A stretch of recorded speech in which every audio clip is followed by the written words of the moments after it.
lasa olana hoe zay miasa de tsy afaka mampinono, zay miasa de tsy avelan'ny mpampiasanay ampinono, zay miasa de le azakazaka aiza moa ny sady andehana any an-trano no ampinonona zaza. Zay zany no ana hoe inona ny tokony atao satria na ho an'ilay zaza na ho an'ilay reny na ho an'ny mpampiasa de misy tombontsoa ny fampinonon'ireny. Zay zava-tombontsoa zay zany no tadiavantsika solution na tadiavantsika vahaolana hoe inona raha ny tokony atao eo anatrehany zavatra ohatran'izay satria rehefa hita daholo ny tombontsoa de tokony ho ampinonona ilay zaza. Rehefa hiteraka na vehivavy anankiray de tsy maintsy misy zany ataontsika hoe fikarakarana mba hatomombana an'izay fahaterahan'izay hatomombana ny fampinonona izay ataon'izay.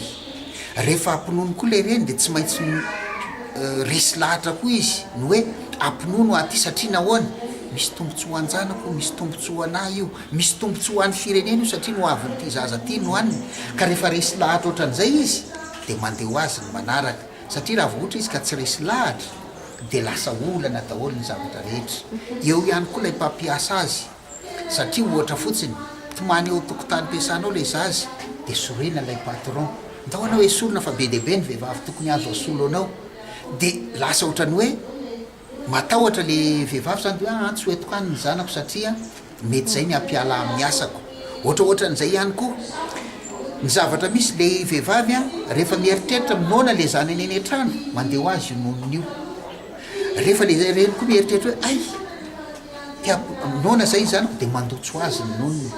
Ka na misy asa ho ataony any eo rehefa ohatra izy mieritreritra ny zanany zay tsisy le concentration miasa zay ataony de na ny lasa de miova daholo na ny zavatra tokony ho ataony ho ara-dalàna zany rehefa tonga lay fotoana ampinonony de manjary misy fiatraikany any amin'ny asa zay.